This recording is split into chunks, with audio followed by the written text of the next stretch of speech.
I opened the front door and was hit by a thick, musty air that smelled like old laundry, greasy takeout, and something I could not even name. The lights were off, the blinds were half drawn, and the living room looked like a war zone. Empty pizza boxes, soda cans, and crumpled chip bags littered the floor. My heels crunched on something as I stepped in. I looked down. Cereal. A woman I had never seen before lay sprawled across the sofa, legs crossed, scrolling on her phone with nails so long and glittery they could have belonged to a low-budget magician. Her blonde hair was stiff with hairspray. She was wearing a hot pink crop top and shorts that looked 2 sizes too small. She didn't even glance at me. "Excuse me," I said, setting the grocery bags down a little too loudly. She looked up slowly, chewing gum, then blew a bubble and let it pop. "Who are you?" I asked. She squinted like I had just asked her a math question. "I'm Vanessa. Who are you?" "This is my mother's house. What are you doing here?" She laughed. It was the kind of laugh you'd expect from someone who thought they had the upper hand in every conversation. "You must be Allison. Daniel told me you were uptight." My stomach turned. Daniel, of course. My baby brother, the golden child. The one who still lived here like a king while doing absolutely nothing with his life. Vanessa kicked her feet up on the coffee table and reached into one of my bags. "Ooh, shortbread, my favorite." She tore open the box of cookies I had just bought for my mother and started eating them like they were hers. I couldn't believe it. "You live here now?" I asked. She grinned. "Yep, we're engaged. Daniel proposed 2 weeks ago." "Cute, right?" I wanted to laugh, I really did, but all I could do was stare at her. My mother hadn't mentioned anything about a fiancé or another mouth to feed. "Where is Mom?" I asked, barely holding it together. "In the kitchen, probably clipping coupons she's never gonna use." I walked down the hall and found her exactly where Vanessa said she would be.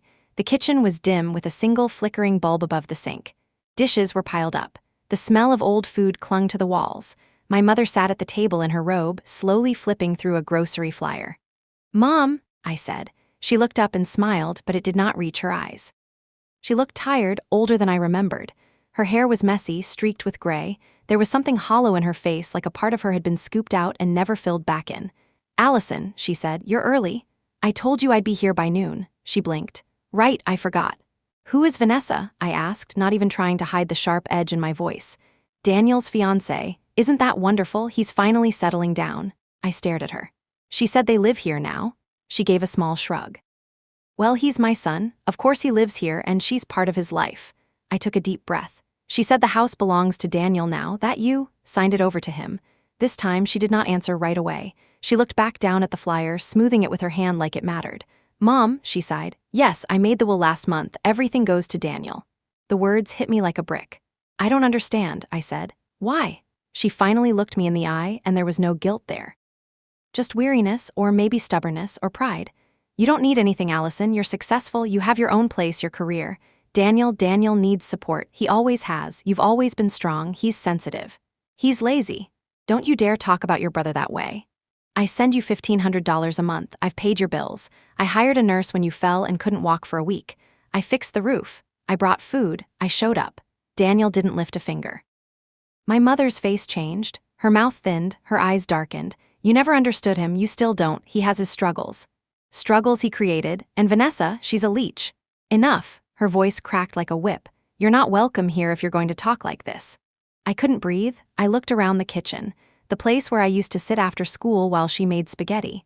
The same counter where she used to line up cookies for me to decorate at Christmas. It all felt like a lie now.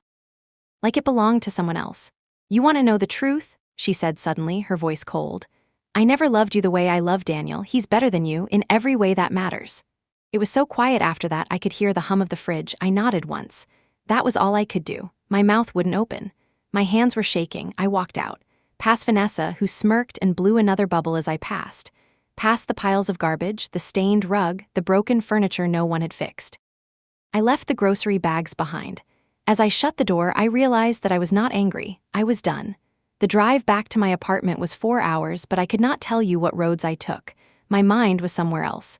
It kept flashing between faces and voices. My mother's voice echoing in my ears. Daniel's smug smirk from last Christmas. Vanessa eating my cookies. The house.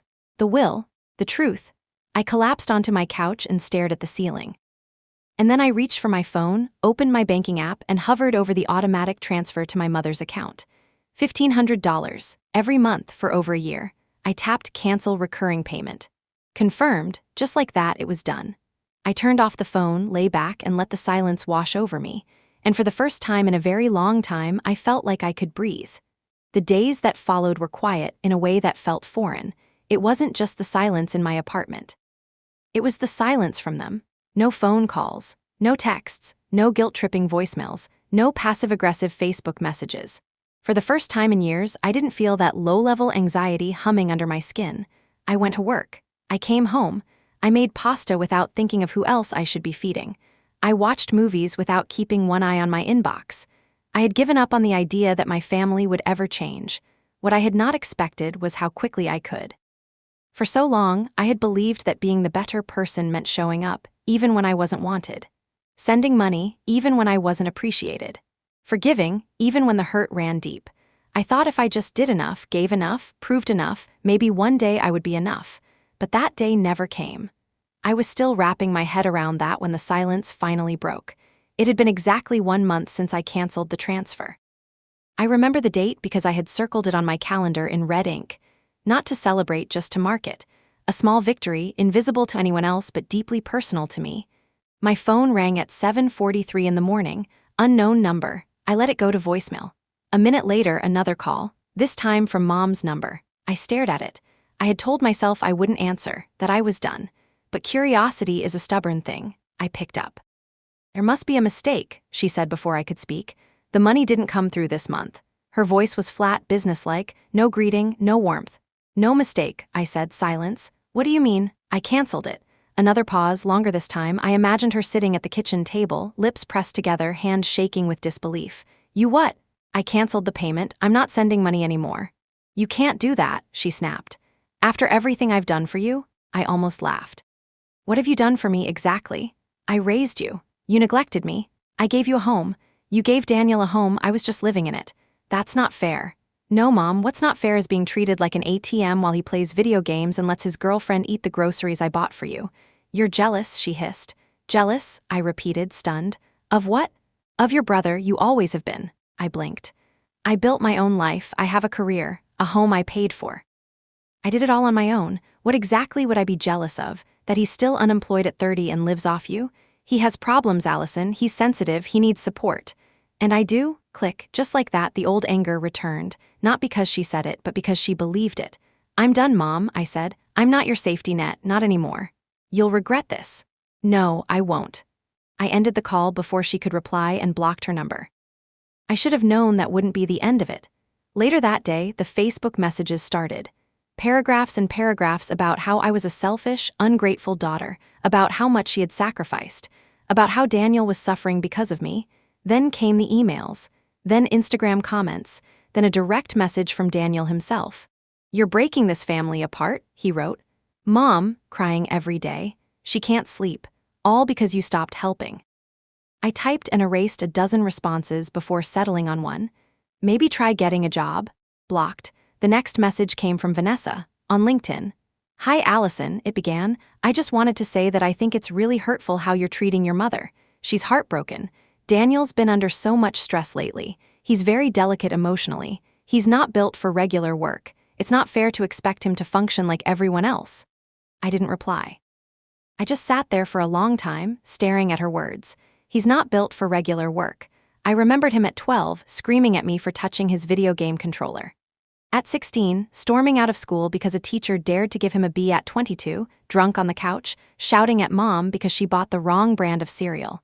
And every time she defended him, coddled him, excused him. She had raised him to believe the world owed him something. And I had spent half my life paying that debt. I deleted the message and blocked Vanessa. That night, I opened a spreadsheet. For the first time in years, I looked at my finances without factoring in that monthly donation to a family that never really felt like mine.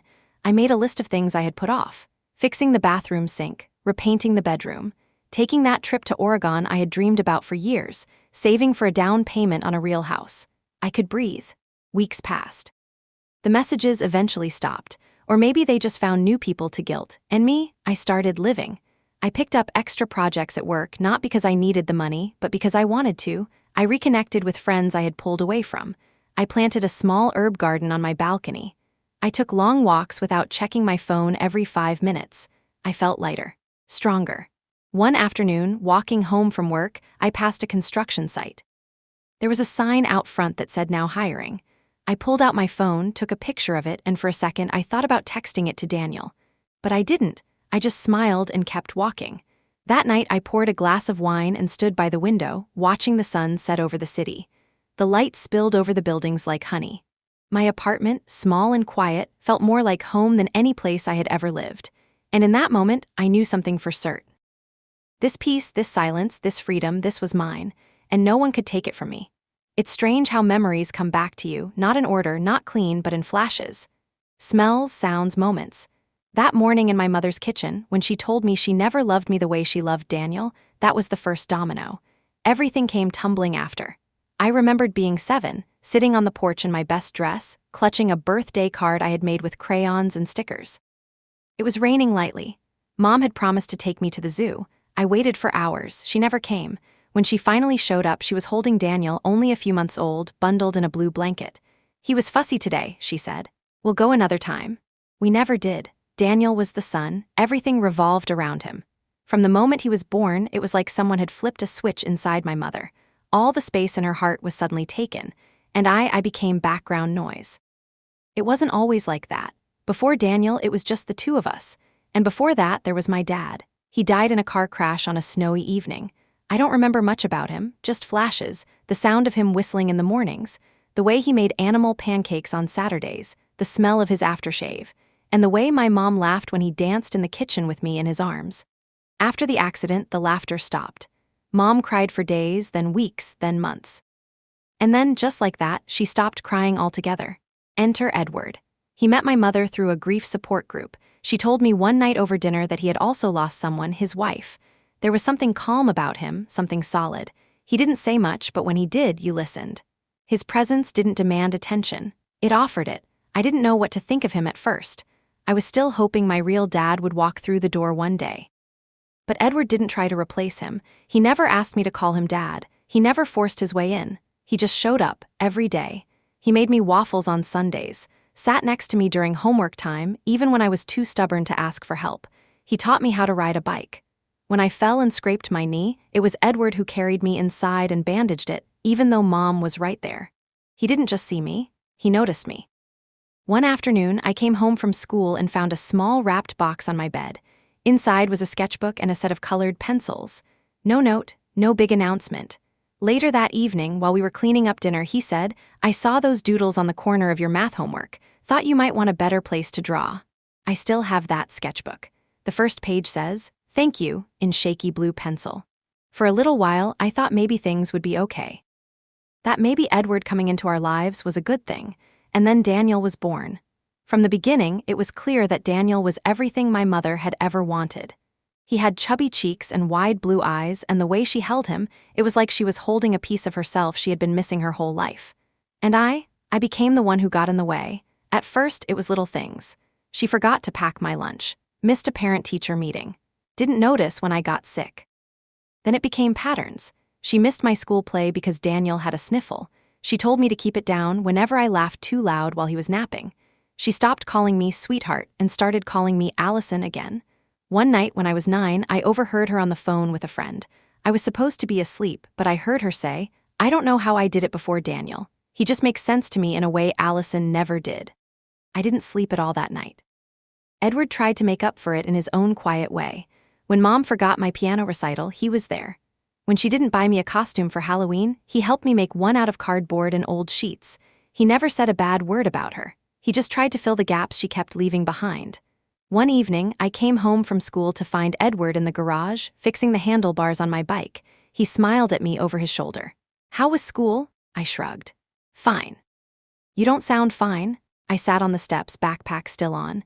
She forgot me again. I waited outside for an hour. Mrs. Hill had to call her. She was at Daniel's swimming class. He put down the wrench and wiped his hands. "That's not okay. I guess I'm used to it." He looked at me and his eyes softened. "You shouldn't have to be." I think that was the moment I truly understood, that he knew, that he saw it, that I wasn't crazy. I wasn't imagining the favoritism or making too much of it. Someone else saw it too. That meant more to me than he ever knew. By the time I was 10, I had learned how to keep myself invisible. I did my homework without being asked, made my own snacks, folded my laundry. Cleaned Daniel's room when Mom told me to. I stopped asking for things, stopped hoping. Edward never stopped noticing. He never stopped showing up. When I got my first A+ on a math test, he taped it to the fridge. When I won a local art contest, he took me out for ice cream and made me feel like I had just won an Olympic medal. He gave me what he could. He gave me enough. Sometimes that's all it takes. And sometimes it's still not enough. Because no matter how hard he tried, no matter how good he was, he could not undo what was being done to me every single day. He could not make my mother love me. That's what I had wanted more than anything. Not gifts, not praise, just love. And now, decades later, standing in the wreckage of what used to be my family, I understood something else. That love I kept begging for, it was never coming. But the love Edward gave me, that had been real. And it had carried me through more than he ever knew. The worst part wasn't being invisible. It was the moments when I was visible, but only as someone to blame. Whenever Daniel threw a tantrum, it was because I must have upset him somehow. If he refused to eat dinner, Mom would ask if I had said something to discourage his appetite. When he refused to do his homework, she'd say, "Be a good sister, help him focus." But when I brought home straight A's, she barely looked up from her phone. When I got a bloody nose at soccer practice, she told me not to be dramatic. When I started waking up in the middle of the night from panic attacks at 12 years old, she said I just needed to get more sleep. Edward saw it, all of it. He didn't always say anything. Sometimes it was just a look, a gentle hand on my shoulder, a nod when Mom left the room. I think he wanted to say more, but he was stuck. He had married a woman he loved who had built walls around her heart, and the only person allowed inside was her son. One night, after a particularly nasty dinner where Daniel knocked over his juice on purpose and screamed when Mom asked him to clean it, I was in my room trying not to cry. Edward knocked on my door. "Can I come in?" I nodded. He sat on the floor beside me, not on the bed. That was always his way. Level, not above, not distant. "Want to talk about it?" "No," he nodded. "Okay." We sat in silence for a long time. Finally, he said, "Sometimes people love the loudest voice in the room, the one that demands attention, but that doesn't mean the quiet one doesn't matter." I didn't reply. I didn't know how. "But I see you," he added. "Always." That moment is burned into my memory like a photograph. Because sometimes, all you need is one person to say, "I see you." And for me, that person wasn't my mother. It was him. He never tried to buy my affection. He never tried to be my best friend. He was just there, constant, quiet, steady. He celebrated my small wins like they were his own. When I got accepted into the honor program at school, he made pancakes in the shape of stars.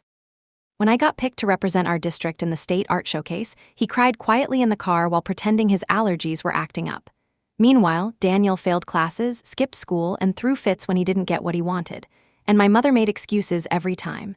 "He's going through a phase. He's just sensitive. He's gifted. They don't always thrive in traditional classrooms." One afternoon, I came home to find Daniel's room a mess, trash, clothes, soda cans everywhere. Mom stood in the hallway, arms crossed. "Can you clean this up for your brother, please?" she said. "Why can't he do it? He's had a hard day." I remember standing there, frozen, my backpack still on, my hands curled into fists. Edward's voice came from the end of the hall. "She's not his maid, Judith." Mom spun around. "Don't start. He's 12. He can clean his own room. He's overwhelmed." Edward walked past me and into the room. He didn't shout. He didn't insult. He just started picking up trash. "Stop it," Mom snapped. "You're undermining me." "No," Edward said calmly. "I'm parenting." It turned into a full-blown argument that night. I sat on the stairs and listened through the walls. "You always take her side," she shouted. "I'm not taking sides," he replied. "I'm trying to remind you that you have 2 children. She doesn't need me like he does. She needs you, Judith. She just doesn't say it out loud." After that, the tension between them simmered under the surface. But Edward never stopped trying. Even when he lost the fights, he kept showing up for me, quietly, steadily. He came to my parent-teacher conferences even when my mother didn't. He stood on the sidelines during every soccer game, even when Daniel's chess tournament was more important. He noticed when I cut my hair, remembered my favorite kind of cereal, bought me new art supplies every Christmas. He believed in me. And that belief was the fuel I used to build my entire sense of self-worth. I remember the day I got my first period. I was at school. I panicked. My mother didn't answer her phone. I called Edward. He showed up 10 minutes later with a bag full of every kind of pad and tampon the store had. He looked embarrassed and overwhelmed, but he crouched next to me outside the nurse's office and whispered, "I don't know what half of this is, but we'll figure it out." And we did. He never made me feel like a burden. He never made me feel like too much. He never called me dramatic or selfish or cold. He called me kiddo. It's funny the things that stick with you. The way he folded laundry, how he always made 2 cups of coffee in the morning, even though Mom stopped drinking it, how he talked to the dog like it was a person, how he left sticky notes on the fridge with reminders like breathe or you've got this. He wasn't flashy. He wasn't perfect. But he was real. And he was mine. That was what made losing him years later so unbearable, because Edward was never just a stepdad. He was the only person in my childhood who made me feel like I mattered. He was the reason I knew what love could look like. And he was the reason I finally had the strength to walk away from the people who didn't know how to love me at all. There's something uniquely painful about living in a house where you're not mistreated, but simply ignored. It's not the shouting or the slaps you remember. It's the silence. The glances that go past you like you're not even there. The meals where no one asks how your day was. The holidays where your name is an afterthought. That was my life. 3 people sat at our dinner table most nights, but only 2 were visible. Mom's entire world became Daniel. From the moment he could walk, he was the center of every conversation, every schedule, every priority. And Edward, for all his goodness, couldn't force his way into that orbit either. He could only circle it quietly, like me. Daniel didn't like vegetables, so the rest of us stopped eating them. Daniel didn't like going to the grocery store, so Mom ordered everything online. Daniel didn't like loud noises, so I wasn't allowed to listen to music out loud anymore, even with headphones. Mom decorated the house with Daniel's drawings, his trophies, his school pictures. Mine were in a box somewhere, probably in the attic. One day I came home to find my artwork taken down from the hallway. In its place was a finger-painted mess Daniel had made in preschool, just blobs of red and yellow that looked like ketchup exploded. It had a little note on the bottom. My masterpiece. Love, Danny. Mine had no note, no title, just a thumbtack hole where it used to be. I didn't ask why she took mine down. I didn't want to hear her say what I already knew. Edward noticed. He always noticed. That evening after dinner, he came into my room holding a frame. Inside was my old watercolor painting of a tree with blue leaves and a pink sky. I had made it in 6th grade. I found this in the garage, he said, placing it on my nightstand. Didn't want it getting dusty. I smiled. It was the smallest gesture, but it meant everything. Mom and Edward argued more and more around that time, about Daniel's behavior, about money, about parenting. Daniel was 6 when he screamed at a waiter in a restaurant for putting onions on his burger. Mom apologized to Daniel, not the waiter. When Edward gently pointed out that Daniel should say sorry, Mom's face turned stone. You don't get it. He's not like other kids. You mean he's not disciplined. He's special. You say that every time he throws a tantrum, he's expressing himself. He's manipulating you. That was the first time I heard Edward raise his voice. It scared me. Not because I was afraid of him, but because I could hear in his voice the crack, like something inside him was breaking. After that, the arguments became routine. Edward wanted Daniel to do chores. Mom said he was too young. Edward suggested therapy. Mom said he didn't need it. Edward asked her to stop calling him my little genius every time he memorized a Pokémon name. She said Edward was jealous of Daniel. I think that was the moment Edward realized he couldn't win. He didn't stop trying, but he stopped hoping things would change. Instead, he turned more of his attention to me. When Mom skipped parent night at school, Edward was there. When Daniel refused to clean the bathroom, Edward helped me finish the chore so I could go to sleep on time. When Daniel started shouting at me, Edward stood between us, calm but firm. You don't talk to your sister like that, he said once. You're not her boss. Mom pulled Edward aside after that and whispered something I couldn't hear. He looked tired. He always looked tired, but he never stopped defending me. Still, I became used to being invisible. I moved around the house like a shadow. I waited until everyone else was asleep to do laundry. I stayed in my room during the weekends. I never invited friends over. The only time I felt like a real person was when I was with Edward, in the car, on the way to school. Raj handing him tools while he fixed something. In the quiet, brief moments when I could breathe. One afternoon, I came home from school early. I had finished my test ahead of time and caught a ride with a neighbor. As I stepped through the front door, I heard voices in the kitchen. You don't get it, Mom was saying. You've never understood Daniel. I understand that he's turning into a spoiled, entitled kid, Edward said, and that you're letting it happen. He's sensitive. He's manipulative. You're harsh. He's 10 years old and he runs this house like a dictator. Silence. Then Mom said something that stayed with me for years. At least he's mine. That word hit me like a punch. Mine. Edward was not Daniel's biological father, he never adopted him, and in that moment it was clear, to her that mattered. It didn't matter that Edward had raised him since he was a baby, that he had paid the bills, fixed the roof, stayed through every storm. What mattered was blood. That night I hugged Edward tighter than usual. I didn't say why, he didn't ask, but I think he knew, he always knew. As the years passed, things only got worse. Daniel grew older, louder, meaner. Mom kept calling it stress or developmental phases. By the time I turned 16, I was doing most of the cooking, cleaning, and emotional damage control in the house. Edward had all but given up trying to change anything. He still loved us, me at least, but he seemed to have made peace with the fact that this wasn't the family he thought it would be.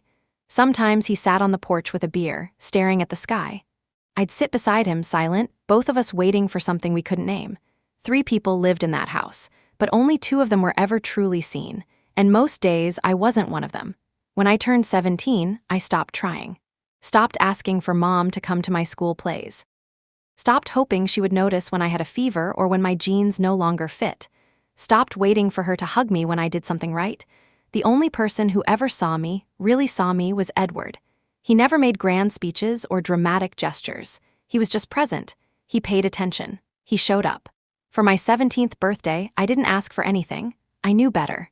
Daniel had just thrown a tantrum over not getting a new gaming console. Mom had caved and bought him the latest one the next day. I figured any attention I might receive would only cause a bigger storm, but Edward didn't forget. When I came downstairs that morning, he was already in the kitchen flipping pancakes. He had shaped them into stars. "Happy birthday, kiddo," he said, sliding a plate toward me. I looked around. No balloons, no candles, just the 2 of us and the smell of something warm and buttery. "You remembered," I whispered. Of course I did. Mom wandered in halfway through breakfast. She looked surprised to see me at the table. "Oh, happy birthday, honey," she said. She picked up her phone and sat on the couch. Daniel was asleep upstairs, that was it. Later that day, Edward pulled me into his small home office. It was barely big enough for a desk and a filing cabinet, but it was always neat and smelled like sawdust and coffee. He handed me an envelope. Inside were brochures, college pamphlets, printed tuition estimates, housing guides. "I've been saving for a while," he said. "You can go wherever you want, Allison. Sky, the limit." I stared at him, my throat tight. "What about Daniel?" I asked automatically. "What if Mom wants that money for him?" He gave a quiet laugh, but there was no humor in it. "She already does," he said, "but this isn't up for debate. This is for you." And just like that, someone had picked me. I hadn't even realized how much I needed that until it happened. I spent the next few months researching schools, looking at dorms, imagining a life where I wasn't walking on eggshells or cleaning up after someone else's mess. Every step forward felt like peeling off a layer of guilt I didn't know I had been carrying. Mom wasn't happy. She said the usual things. "Why would you leave us? Daniel needs you." "That much debt for a degree? Really?" Edward backed me up every time. When I finally accepted a spot at a university out of state, he drove me to the campus himself. Mom didn't come. Daniel had a headache. Edward didn't say much during the drive, but when he hugged me goodbye in front of the dorm, he held on longer than usual. "I'm proud of you," he said, "and I'll always be here." I wanted to believe that. The first few weeks of college were like breathing new air. No one yelled. No one sighed loudly when I spoke. No one ignored me. I called home once a week. Usually it was just Edward who answered. Mom was busy. Daniel was overwhelmed. Edward never said it, but I could hear the exhaustion in his voice. "He's hanging out with the wrong people," he said one evening. "Staying out late, drinking, skipping classes. I tried getting him into a mentorship program. Your mom said I was being too harsh." "Let me guess," I replied. "Daniel's too special for structure." He laughed quietly. "Exactly." It was always the same story. Daniel didn't do chores because he was sensitive. He couldn't get a job because he needs time to figure himself out. He wasn't rude, he was direct. He wasn't lazy, he was an intellectual. Meanwhile, I worked 2 part-time jobs to afford books, ate instant noodles for dinner, shared a room with someone who snored, and still I was happy, because I was free. Every time I came home for the holidays, the house felt smaller, more chaotic. Daniel barely acknowledged me. Mom gave me the same tight-lipped smile she gave to telemarketers. Vanessa wasn't in the picture yet, but Daniel had friends over constantly, guys with loud voices and blank eyes. The kind of people who never remembered my name but always finished the last soda in the fridge. Edward looked older every time I saw him, grayer, quieter. But when he looked at me, his eyes still softened the way they always had. I graduated on a rainy afternoon. Edward drove 5 hours to be there. Sat in the crowd holding an umbrella while Mom texted me that she was sorry Daniel had car trouble. Edward took me out to dinner after the ceremony. Over lasagna and cheap red wine, he handed me a small box. Inside was a keychain, silver, simple, engraved with 2 words, "You matter." I cried in the restaurant, not because it was fancy, not because it was expensive, but because it was true. Edward made me believe I mattered. Even when my own mother didn't. Even when my brother treated me like I was nothing. Even when I almost convinced myself that I was invisible. After that dinner, I knew something for sure. No matter how broken that family had been, no matter how invisible they had made me feel, I had never been alone, because someone had seen me, and that changed everything. Leaving home should have felt like an escape. I thought once I packed my bags and crossed state lines, all of it would stay behind. The silence, the favoritism, the constant ache of being tolerated instead of loved. But the thing no one tells you is that when you grow up invisible, you carry the ghost of that version of yourself everywhere you go. I arrived at campus with 2 duffel bags, a box of books, and a worn keychain that said, "You matter." It was the only thing from home that actually felt like mine. At first, I didn't know how to act. I was polite to everyone, but distant. I sat in the back of the classroom. I answered when called on, never volunteered. I never left dishes in the sink or made noise past 10. It took me a while to realize I was still behaving like a guest in someone else's life. But slowly, things shifted. My roommate, Tara, was loud and messy and full of opinions. She forced me out of the dorm during orientation week, dragged me to meet people I would never have approached on my own. She said things like, "You're funny, you know that? And you've got great instincts." I didn't know how to respond. Compliments still hit like static in my ears. One afternoon, after class, I found myself doodling in the corner of my notebook. Absent-minded, the way I used to when I was a kid. I hadn't drawn in years. It felt like exhaling after holding my breath since childhood. That night, I walked to the campus bookstore and bought a sketchpad. I stayed up until 3 a.m. filling the first 5 pages. I didn't realize it yet, but something inside me had started to return, something I thought I had lost. Meanwhile, back home, nothing had changed. I called once a week, usually on Sunday nights. Edward always picked up. "How, campus?" he'd ask. "Loud, busy, beautiful," I'd say. He'd chuckle. "I'm glad." He didn't talk much about what was happening at home unless I asked. But over time, things slipped through. Daniel had dropped out of community college. Mom had blamed the professors for not challenging him enough. He had wrecked Edward's truck. Mom said it was Edward's fault for letting him borrow it in the first place. He had been caught shoplifting once, just some headphones, but Mom insisted it was a misunderstanding. Edward never asked me for help, not once, but I could hear the strain in his voice. He sounded like a man standing at the edge of a crumbling cliff, trying to hold up the ledge with both hands. During winter break, I came home for a week. The house looked the same, but everything inside felt heavier. Daniel barely left his room. When he did, he grunted instead of speaking. He reeked of weed and stale Doritos. Mom hovered like a bodyguard, defending him from every minor inconvenience. "He's under a lot of pressure," she said when I asked if he was okay. "What kind of pressure?" I asked. "He doesn't have a job, he doesn't go to school." "That's not fair, Allison, he's trying." "Life's just harder for him."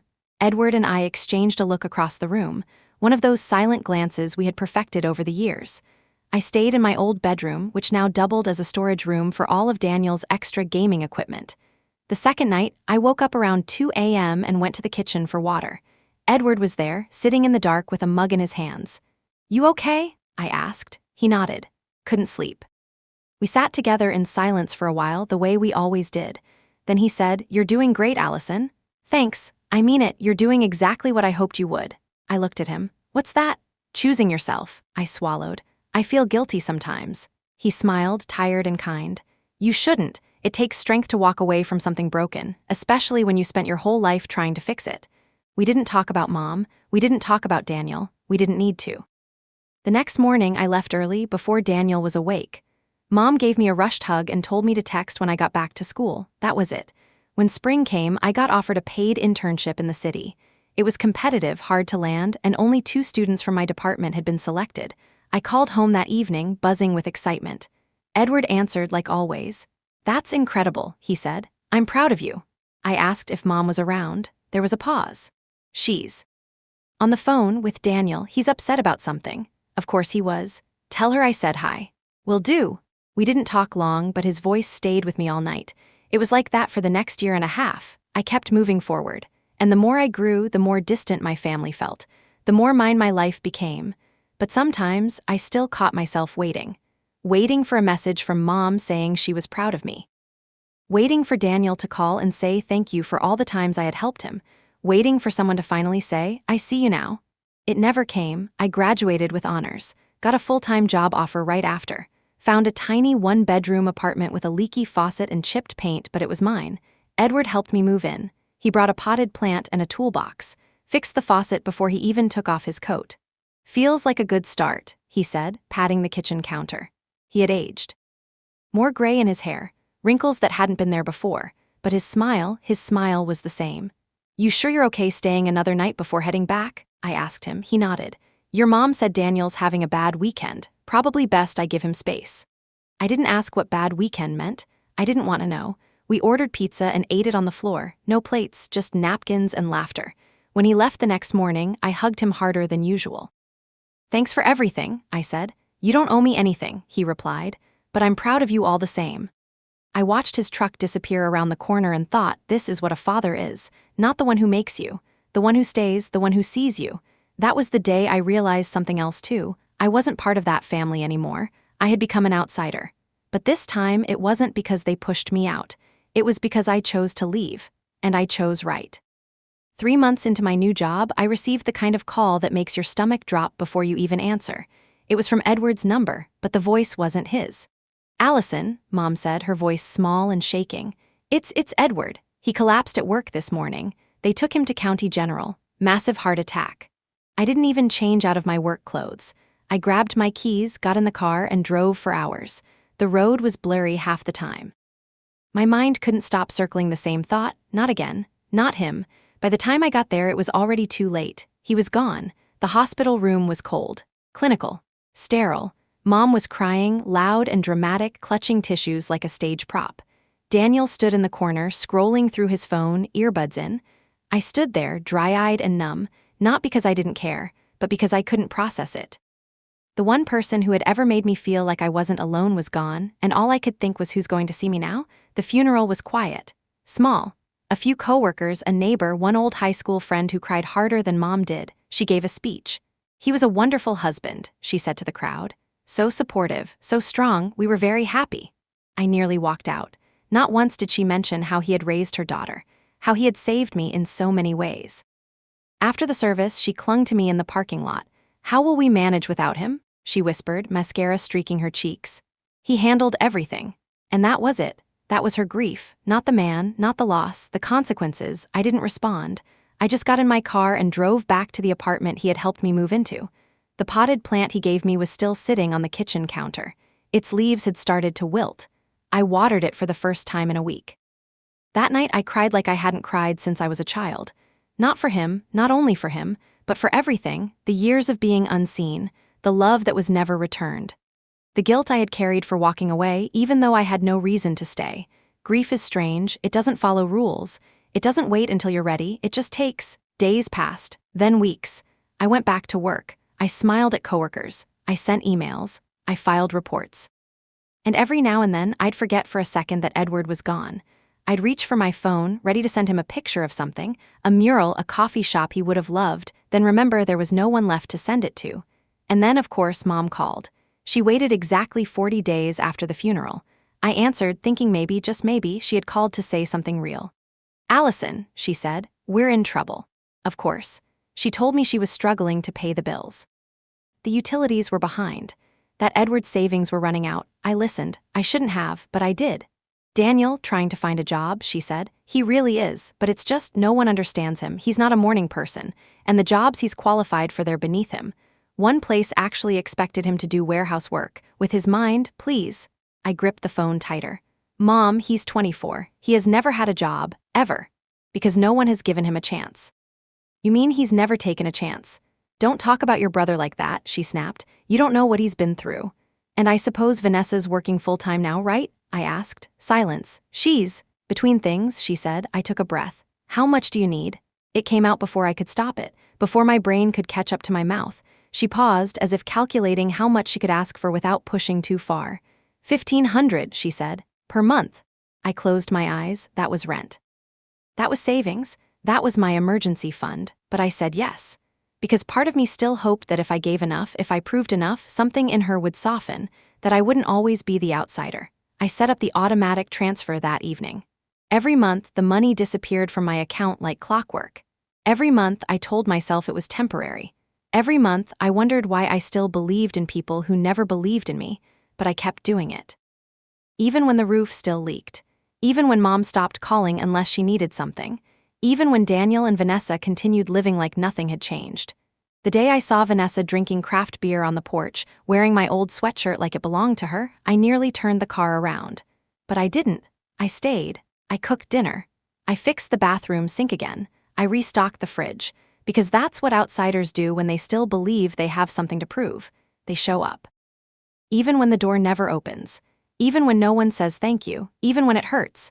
Because deep down you think maybe this time it will be different. It never is. It took months for the house to fully fall apart after Edward died.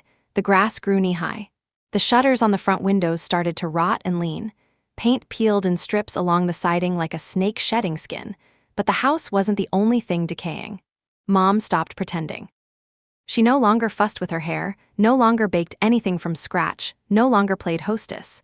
She wore the same old slippers all day and let dishes pile up until they became permanent fixtures in the sink. Daniel didn't change at all. If anything, he became more entitled.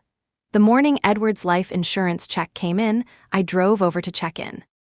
I had groceries in the trunk and a small envelope of cash for her utilities, because the last payment hadn't gone through and she had called me in tears. When I walked in, the TV was blasting.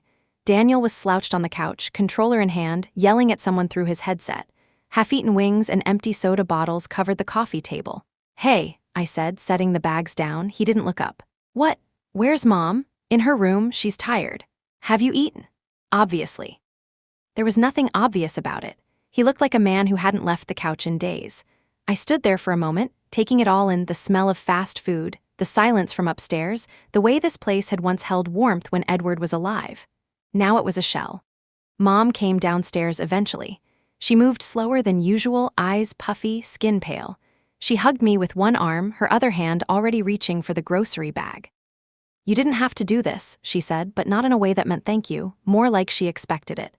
"How are things?" I asked. She sighed. "Getting by. You get the insurance check?" She nodded. "It's already spoken for. Daniel needs a new laptop for interviews and the car needs work." I blinked. "Daniel doesn't even drive." "He's going to start. He's trying." I looked at her carefully. "Mom, has he applied anywhere? Seriously?" She didn't answer right away. She opened the fridge, pulled out a bottle of juice I had brought, and poured herself a glass. "You don't get it," she said finally. "Daniel isn't like other people. He needs more time. He's had nothing but time." She turned around, face hard. "Why do you hate him so much?" "I don't hate him," I said. "I hate what this house turned into. I hate that he's 30 and still thinks everything should be handed to him. I hate that you can't see it." She shook her head. "You've always resented him. You were jealous from the start." I felt something inside me crack. "I was a child," I said quietly. "I wasn't jealous, I was forgotten." She froze. "I packed my own school lunches, I walked home alone, I cleaned up his messes, I made excuses for your moods, and the one person who ever looked out for me is dead." Her face twisted. "Don't you dare use Edward like that." "I'm not using him, I'm mourning him. You're the one who cashed his death." That was when she slapped me. It wasn't hard. More of a shock than pain, but it landed like a final truth. We stood in silence. "I think you should go," she said, so I did. That was the last time I stepped into that house without being invited. I didn't speak to her for weeks. I still sent the money, though I hated myself a little more every time I saw the deduction. I started avoiding my inbox, ignoring her texts, keeping the calls short. Grief sits differently when you're grieving the same person for the second time. The first time was my dad. The second time was Edward. Only this time I was older. I knew what it meant to lose someone who mattered, what it meant to be truly on your own. I kept trying to fill the space he left behind, not just in the house but inside myself. I went back to therapy. I started journaling again. I drew more. I worked harder. And yet nothing really filled it, because no one else had ever stood in that space. It had always been him. He was the one who sat in the bleachers at every game, the one who fixed my brakes when I couldn't afford a mechanic, the one who told me I was enough when I didn't believe it. Without him, there was no one left to stand between me and her. No one to soften the blow of her words. No one to tell me I mattered, and she knew it. She started calling more often, asking for more, guilt-tripping me in new ways. Your brother's struggling. I can't sleep knowing how stressed he is. You know, Edward would have wanted you to step up. She weaponized his memory like a knife, and I let her, because part of me still hoped that she might reach out and say something, anything that resembled love. But love doesn't need to be begged for. It's either given freely or it isn't love. A few months later, I stopped sending the money, not out of anger, out of survival. Rent had gone up. My company had downsized, and though I kept my job, my hours were cut. Groceries cost more. My laptop was starting to break down, and I needed it for work. I emailed Mom and explained. I said I couldn't afford to support 2 households anymore, that I hoped she understood. She didn't reply. For 2 weeks, I heard nothing. Then came the voicemail. You selfish little brat, she hissed into the receiver. After everything I've done for you, after all the sacrifices, you're just like your father, gone when we needed you. She didn't mean Edward. She meant the man who left when I was 7. I sat on my couch listening to the message over and over. My hands were shaking. My heart was calm. Because for the first time in my life, I didn't feel guilty. I felt free. I blocked her number that night, not because I hated her, but because I finally loved myself enough to stop bleeding for someone who would never stop cutting. Daniel sent a message the next morning, just 2 words. Real classy. I blocked him too. Weeks passed. My phone was quiet. My thoughts were not. At night, I lay in bed thinking about Edward. How he used to knock on my door before entering, even when I was 10. How he never missed a single parent-teacher meeting. How he once drove 3 hours in the snow just to bring me a charger I left at home because he knew I had finals the next day. How he called me kiddo, even when I was 23. People say you only get one real parent. I had 2, and I lost both. But one of them I had to survive. The other I had to live up to. That was the difference. I started drawing him, from memory, his eyes, his hands, the way he leaned against door frames like he owned time. I filled an entire sketchbook with moments only I remembered. No one asked to see them. No one even knew they existed. But I did it anyway. Because remembering him was the only way I could keep him. Sometimes I imagined what he would say if he were still around. When I doubted myself at work. When I hesitated to speak up in meetings. When I turned down invitations because I still struggled to believe I belonged in other people's lives. In my mind, he always said the same thing. You've already survived the worst. Everything after this is yours. It became a kind of prayer. One day I was walking past a little bookstore downtown. There was a sign in the window, looking for local artists, gallery space available. I stared at the sign for a long time, then I went in. The owner was kind, middle-aged. Covered in paint stains and warmth, I showed him my portfolio. He offered me a wall for a weekend exhibit. I called it Scene. It was a series of illustrations, portraits really, not of Edward exactly, but of moments he gave me, a hand on a shoulder. A lunchbox packed carefully. A father figure leaning back in a chair, arms crossed, smiling at someone just out of frame. I didn't expect anyone to come. But they did. People cried, some left notes. I wish I had someone like this growing up. I was the Daniel in my family. I'm trying to do better. This reminded me of the stepdad who raised me. Thank you. When I came back Sunday evening to take down the sketches, there was one note tucked behind the frame of the central piece. It wasn't signed. This made me feel like I wasn't invisible. Thank you for that. I stood in the empty gallery and cried, not because I was sad, because I was proud. Because maybe, just maybe, I had become the kind of person Edward had always seen in me. The kind of person who gave more than they took, who stood back up every time life tried to break them, who knew their worth even when the world didn't echo it back. After that weekend, something shifted inside me. I stopped calling myself the outsider. I stopped seeing myself through my mother's lens. I stopped chasing closure from people who didn't deserve it. Instead, I built something for myself.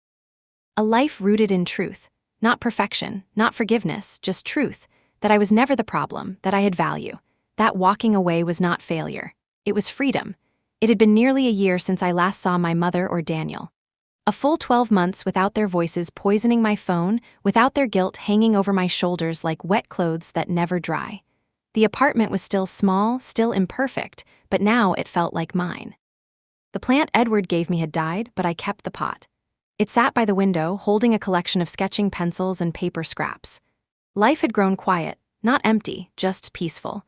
Then, one Friday evening, I got a letter in the mail. Not an email, not a text, a letter. I almost didn't open it.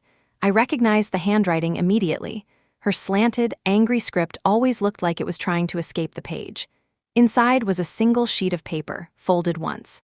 Allison, I know you've made your choice, but you should know we're struggling. Daniel lost his phone. Vanessa had her purse stolen. Everything been difficult. The bank is threatening foreclosure. I'm not asking for much, just something. Remember, we're still your family. Mom, no apology. No acknowledgement of the way she'd treated me. No mention of the slap or the voicemail or the months of silence. Just need, just hunger, just hands outstretched again.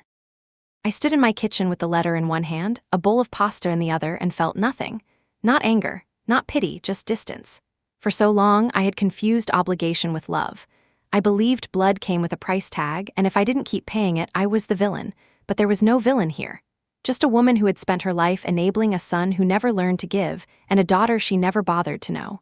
I didn't respond. 2 weeks later, the calls started again. Unknown numbers, voicemails from Daniel's friends, from numbers I didn't recognize. Hey, this is Chris, I'm with Daniel. He said you might be able to help us out with rent this month. Hit me back. Another one. Hey, this is Vanessa. I know we don't know each other well, but Daniel's really going through something. Can you call your mom? I blocked each number one by one, but they kept finding new ones.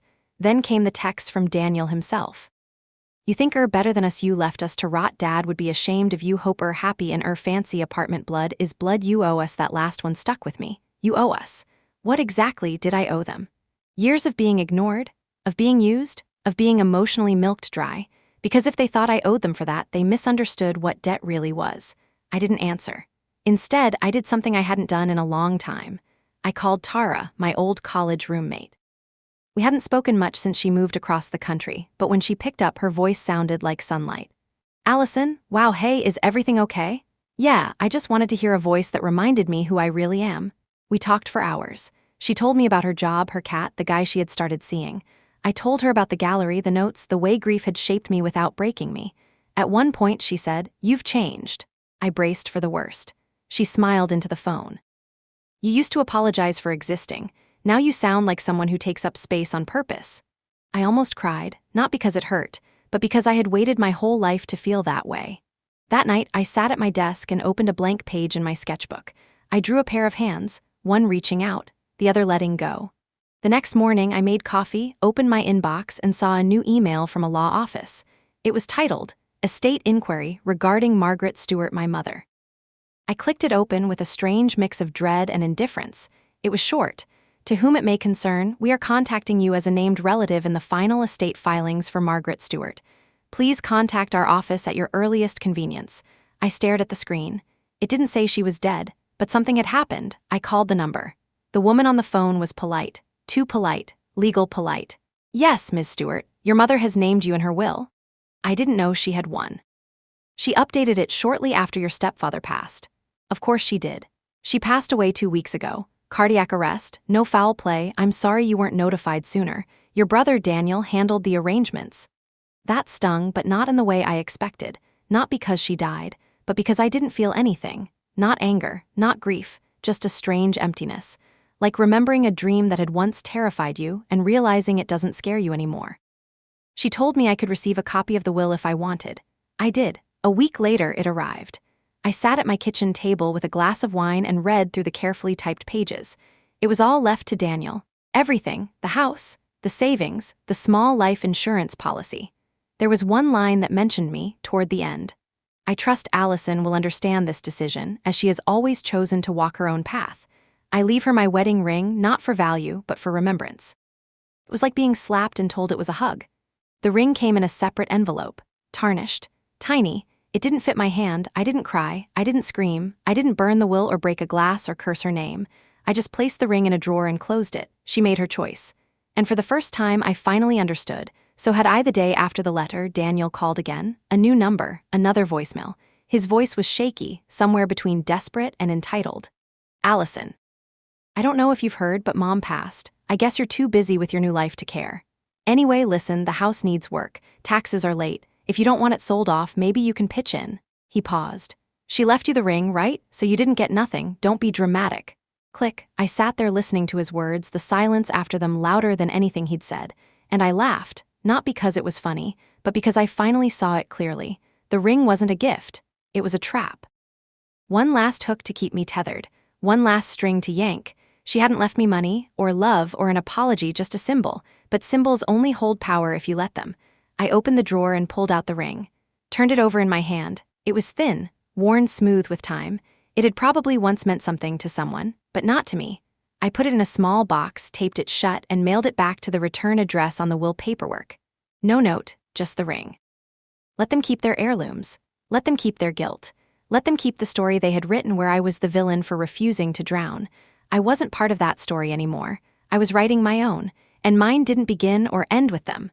Later that month, I held a small showing at a local cafe, nothing fancy, just 10 pieces, all inspired by moments of freedom, of choosing yourself.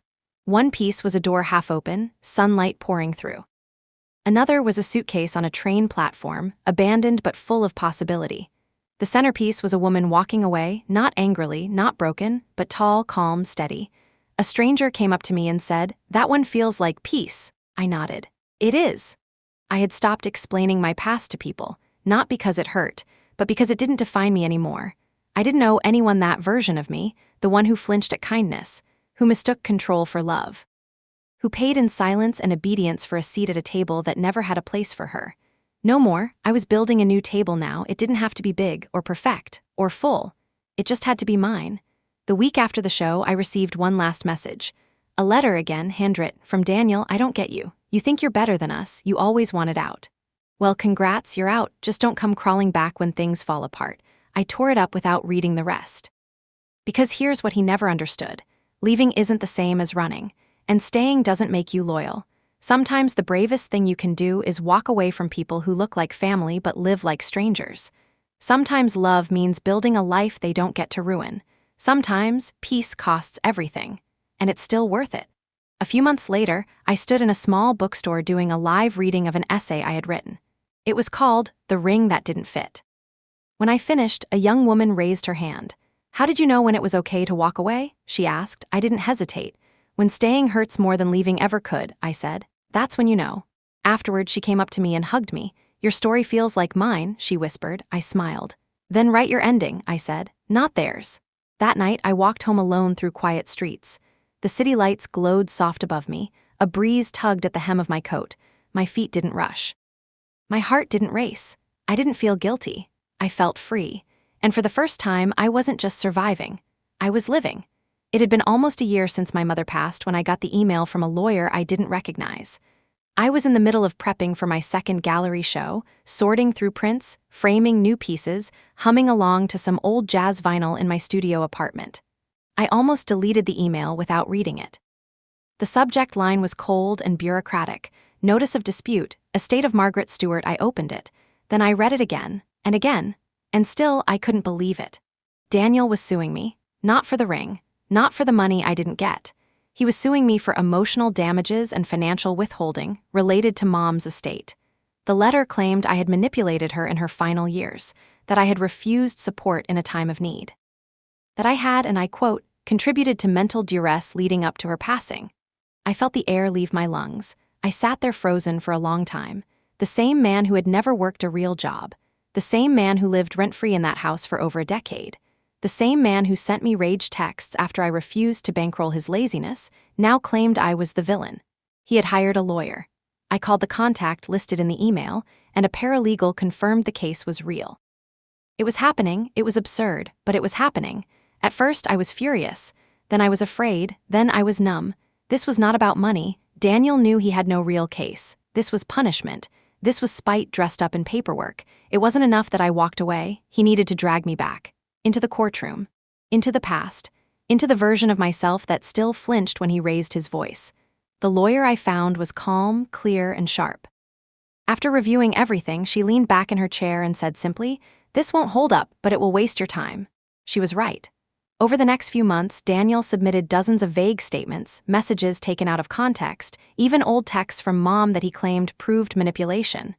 My attorney filed motion after motion to dismiss. It was exhausting, infuriating, surreal. I missed deadlines at work, lost sleep, skipped meals, not because I believed he'd win, but because it reopened the wound. Every document I had to read, every word he twisted, every reminder that the people who broke you often still want a say in your healing. One day, I found myself outside the old house. I hadn't planned to go there, it just happened. It looked worse than before. Weeds had taken over the front yard. One of the windows was cracked. A sagging couch sat on the porch like a ghost of Daniel's entitlement.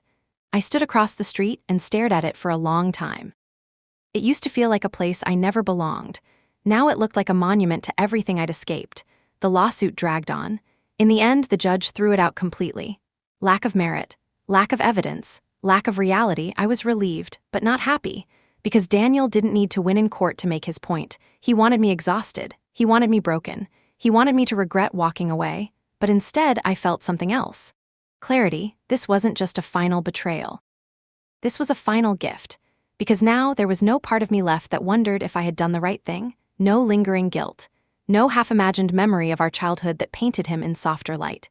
No hope that maybe, one day, he'd see me not as a bank or a punching bag, but as a person. He had erased all doubt. He had cemented the truth, and I was free. Truly, finally free. I changed my number. I shut down the old email.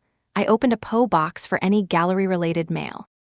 And I moved, just across the city, but far enough that he wouldn't know where to find me.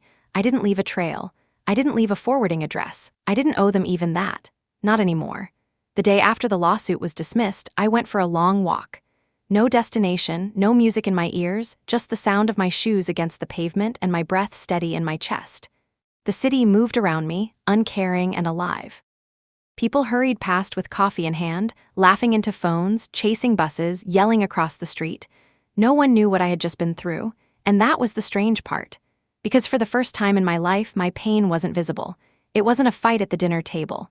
It wasn't a slap in the kitchen. It wasn't a voicemail dripping with guilt. It was silent, and so was my healing. I found a small park tucked between buildings. Just a few benches, some wildflowers, a tree or two.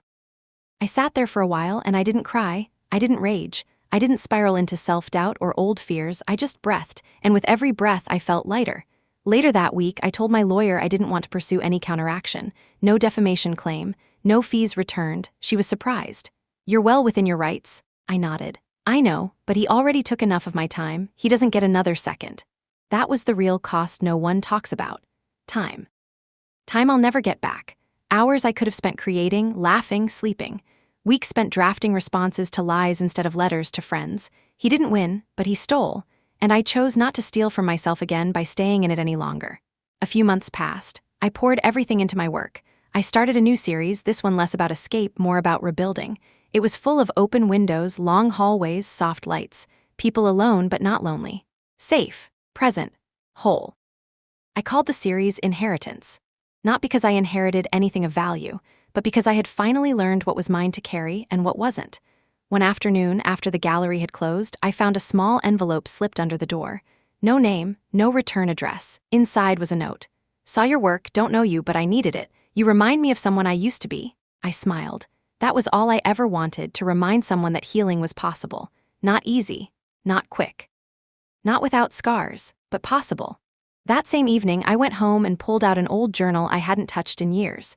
It was from college, pages full of doubt and loneliness and longings I never shared.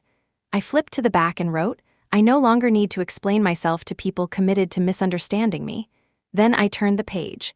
I am not cruel for leaving. I am not cold for protecting myself. I am not broken because they say I am. I closed the journal and stored it away for the last time.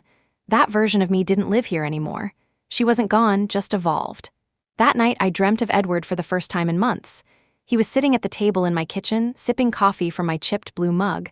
I didn't say anything. He just looked at me and smiled. "You did good, kiddo," he said, and I believed him because I finally knew what he saw in me. Not a survivor, a creator, a builder. Someone who turned inherited pain into chosen peace. I woke up with tears on my face and sunlight in my room.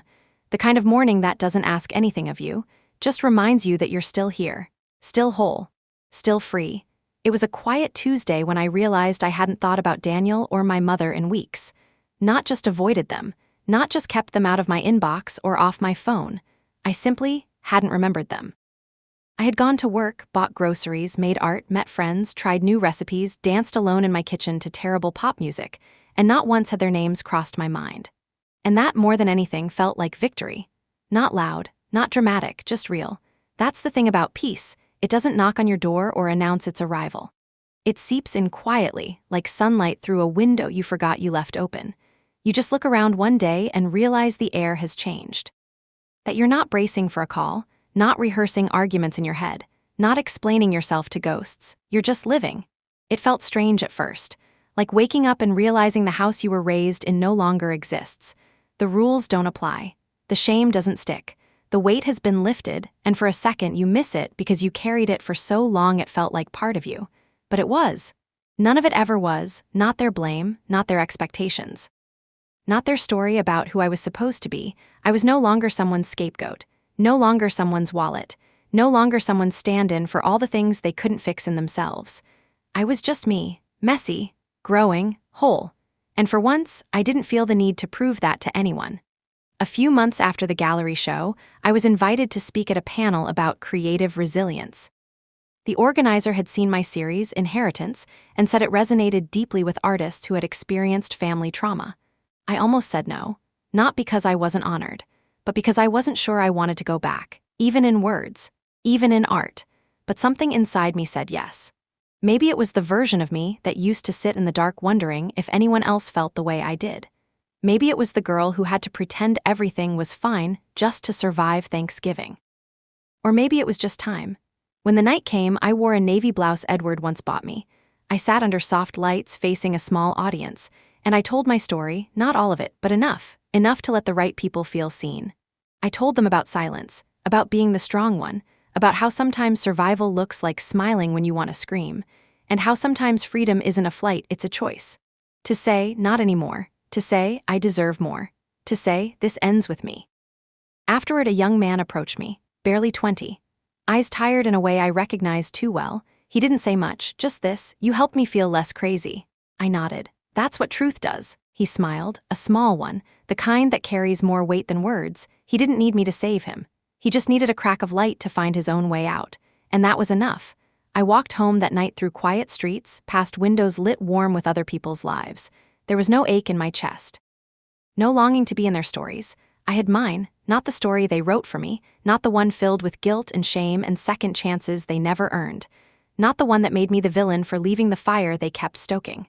No, mine was a different story, one where leaving wasn't betrayal, where loving myself wasn't selfish, where peace wasn't earned, it was chosen, and I chose it, over and over again. Every morning I didn't answer the phone. Every night I let silence be enough. Every time I reminded myself, freedom doesn't come with a price tag. It comes with a decision. I moved again, not to escape, not to hide, just because it felt right. A little town outside the city. Quiet green, the kind of place where the mailman waves at you and the baker knows your favorite pastry by week 3. The apartment was small but filled with light, wooden floors that creaked in the right places. A balcony just big enough for a chair and a mug of coffee. It wasn't a fresh start. I didn't need one, it was a continuation of a life that finally belonged to me. Some days I worked in silence for hours, the kind of silence that used to make me anxious. Now it felt like company. Other days I painted for no reason, not for shows, not for sales, just because the colors made me feel something. One day I painted a piece called What's Left Behind. It was a series of shadows, long, stretched, fading, a woman walking away, her back strong. Her hand, a small box, open and empty. I didn't show it to anyone. It was just for me, a reminder that you can let go and still be whole, that you can lose everything and still be free, that you don't owe anyone the version of you that made them comfortable. I got letters sometimes, from people who had seen my work, from people who had read a piece I published online, from people whose families never loved them the way they needed. They wrote things like, "Thank you for saying what I couldn't. Your story is mine too." I thought I was the only one, and every time I wrote back, "You're not alone," because that's what I needed most back then, not advice, not rescue, just someone to stand next to me and say, yes, it was real, you're not imagining it, and you don't have to carry it forever. Years passed. The pain didn't disappear. It changed shape. Like a scar you no longer cover, like a name you no longer flinch at. Sometimes I still dreamt of them, not nightmares. Just flickers, scenes where I was back in that kitchen, back in that silence, back under the weight of words never said. But I always woke up dry-eyed. I never went back. Not for birthdays, not for holidays, not even for funerals. I had mourned them long before their absence became permanent. I had buried the hope that they would change, and in its place I planted something better. Me, strong, still growing, still choosing peace. Not the kind handed to me, but the kind I carved with blood and boundaries and beginnings. People sometimes ask if I regret cutting ties, if I ever think maybe I gave up too soon. I tell them this: I didn't walk away because I stopped loving them. I walked away because I started loving myself. And that kind of love, the kind that says you don't get to hurt me anymore, that love saved my life. They can keep their money. They can keep their guilt. They can keep their twisted stories. I have something better. I have peace. I have joy. I have mornings where I don't dread waking up. I have friendships that feel like sunlight and laughter that doesn't come with conditions. I have a life I built, brick by brick, brushstroke by brushstroke, word by word, not perfect, but mine. And every time someone says, "But they were your family," I say back, "So was the man who chose to love me, and I carry his legacy now, not theirs." Because at the end of the day, family isn't who shares your blood. It's who shows up, who sees you, who stays. And me, I stayed. For me. So when you ask what freedom costs, let me tell you, not a thing. But everything you leave behind was never yours to carry.